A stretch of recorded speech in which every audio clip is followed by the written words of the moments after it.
नमस्कार, क्या हाल है। आज अंग्रेजी तारीख 2 मार्च 2025 दिन संडे रविवार हो गया है। हिंदी तिथि शुक्ल पक्ष तृतीया, नक्षत्र उत्तर भाद्रपद, योग शुभ, पक्ष शुक्ल पक्ष फाल्गुन, वार रविवार। तो आगे बिना समय गवाए जान लेते हैं आज के समाचार। आज के दिन इतिहास में देश की पहली महिला राज्यपाल सरोजिनी नायडू का निधन हुआ था। वह एक भारतीय राजनीतिक कार्यकर्ता और कवि थी। 2 मार्च से जुड़ी कुछ अहम घटनाएं। 1498 में पुर्तगाल के यात्री वास्को डिगामा और उसका बेड़ा भारत की तरफ अपनी पहली यात्रा के दौरान मोजाम्बिक द्वीप पहुंचा था। अब आगे जान लेते हैं मौसम समाचार। हरियाणा में आज से मौसम विभाग ने 11 जिलों में बारिश का येलो अलर्ट जारी किया है। अंबाला और यमुनानगर में रेड अलर्ट है, जबकि हिसार, भिवानी, जींद, कैथल, कुरुक्षेत्र, पानीपत, सोनीपत, करनाल और पंचकुला में येलो अलर्ट जारी किया गया है। संभावना है कि बारिश के साथ साथ 40 से 50 किलोमीटर प्रति घंटे की रफ्तार से तेज हवाएं चलेंगी। साथ ही कुछ इलाकों में आकाशीय बिजली भी गिर सकती है। इसी बीच आज सुबह 5 बजे सोनीपत में तेज बारिश हुई। इस दौरान बादल गरजे और बिजली चमकी। सुबह से ही यही हाल पलवल, फरीदाबाद और झज्जर में भी है। साथ ही सिरसा के नाथुसरी चोपटा में हल्की धुंध देखी गई है। वहीं शुक्रवार को हिसार, अंबाला, करनाल, कुरुक्षेत्र, यमुनानगर, भिवानी, जींद, चरखी दादरी, रेवाड़ी, नूंह, पलवल और महेंद्रगढ़ में बारिश के साथ भारी ओलावृष्टि देखने को मिली। इसके अलावा पानीपत, सोनीपत, फरीदाबाद, गुरुग्राम और झज्जर में तेज बारिश हुई। ओलावृष्टि के कारण गेहूं की फसल को नुकसान पहुंचा है। आगे समाचारों में, हरियाणा में राजकीय महाविद्यालयों में सहायक अध्यापकों के 2424 पदों पर भर्ती के लिए आवेदन प्रक्रिया फिर से शुरू हो गई है। इच्छुक उम्मीदवार 15 मार्च तक hpsc.gov.in पर आवेदन कर सकते हैं। HPSC ने सिकल टेस्ट, स्क्रीनिंग टेस्ट और सब्जेक्ट नॉलेज टेस्ट का शेड्यूल भी जारी कर दिया है। परीक्षा 25 अप्रैल से शुरू होगी और 31 अगस्त तक चलेगी। आगे समाचारों में, हरियाणा के सरकारी स्कूलों में छात्रों को बैठने के लिए पर्याप्त सुविधा नहीं होने की शिकायत के बाद शिक्षा विभाग ने सभी जिला शिक्षा अधिकारियों को पंजीकृत विद्यार्थियों के अनुसार डूल डेस्क की मांग भेजने के निर्देश दिए हैं। नए शैक्षणिक सत्र से पहले स्कूलों में मूलभूत सुविधाएं और संसाधन मुहैया करवाने की कवायद शुरू हो गई है। आगे समाचारों में, हरियाणा में अंबाला सिटी स्थित कोर्ट परिसर में शनिवार को स्कॉर्पियो सवार बदमाशों ने पेशी पर आए युवक की हत्या की कोशिश की।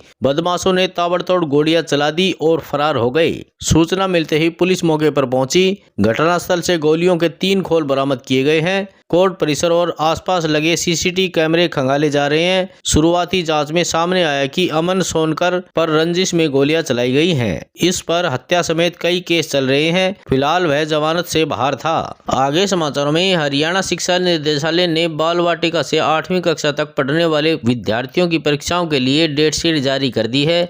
बाल वाटिका से 5वीं कक्षा के छात्रों की परीक्षा 17 मार्च को होगी, जो 22 मार्च तक चलेगी। इसी तरह कक्षा 6ठी से 8वीं तक की परीक्षाएं 10 मार्च से शुरू होंगी, जो 24 मार्च तक चलेगी। बाल वाटिका से 5वीं कक्षा की परीक्षा लगातार होंगी, जबकि 6ठी से 8वीं कक्षा की परीक्षाओं के बीच 1 से 3 दिन की छुट्टी दी गई है। आगे समाचारों में, हरियाणा सरकार द्वारा बार बार डेरा सच्चा सौदा प्रमुख गुरमीत सिंह को दी जा रही पैरोल व फरलो को चुनौती देने वाली याचिका को सुप्रीम कोर्ट ने खारिज कर दिया है। डेरा प्रमुख के वकील जितेंद्र खुराना के अनुसार शिरोमणि गुरुद्वारा प्रबंधक कमेटी ने इस विषय पर सुप्रीम कोर्ट में याचिका दायर कर पैरोल व फरलो दिए जाने पर रोक की मांग की थी। आगे समाचारों में, हरियाणा सरकार ने प्रदेश के 1.20 लाख अस्थायी कर्मचारियों को जॉब सिक्योरिटी देने का फैसला किया है। इसके नियम बनाने के लिए सरकार ने सीनियर IAS अधिकारियों की कमेटी गठित की थी, जिसके चेयरमैन सीएम के मुख्य प्रधान सचिव राजेश खुल्लर है। कमेटी ने कई बैठकें करने के बाद नियमों का मसौदा तैयार कर मुख्य सचिव अनुराग रस्तोगी को भेजा।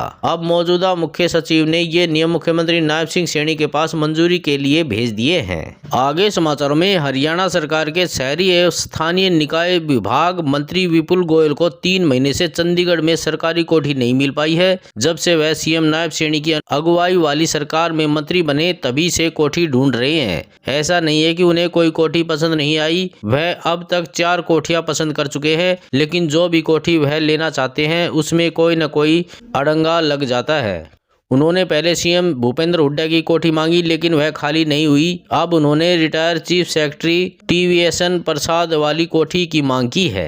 आगे समाचारों में, हरियाणा में स्वास्थ्य विभाग ने मेडिकल स्टोर पर गर्भपात की MTP किट जैसी दवाइयों की बिक्री पर बेशक रोक लगा रखी है, लेकिन इनकी ऑनलाइन खरीद फरोख्त धल्ले से चल रही है। ऑनलाइन ऑर्डर पर 5 से 6 दिन में घर के पते पर ही ये दवाई पहुंच रही है। इसके लिए न डॉक्टर की स्लिप मांगी जा रही है और न ही विशेषज्ञ की सलाह।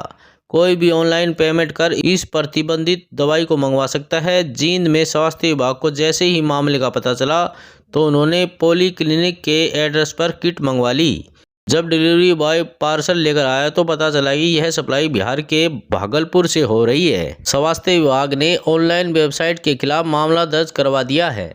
आगे समाचारों में, हरियाणा बोर्ड के 10वीं और 12वीं के पेपर आउट होने के मामले में 25 पुलिसकर्मियों को सस्पेंड कर दिया गया है। इसमें 4 डीएसपी, 3 एसएचओ और 1 चौकी इंचार्ज शामिल है। इसके अलावा 5 पर्यवेक्षकों के खिलाफ एफआईआर के आदेश दे दिए गए हैं। इनमें 4 सरकारी और 1 प्राइवेट शामिल है। वहीं 4 सरकारी पर्यवेक्षकों और 2 सेंटर सुपरिटेंडेंटों को सस्पेंड भी कर दिया गया है। इसके साथ ही 4 बाहरी लोगों और 8 स्टूडेंट के खिलाफ भी केस दर्ज किया गया है। आज समाचारों में बस इतना ही। कल मिलते हैं और नई खबरों के साथ। तब तक के लिए नमस्कार।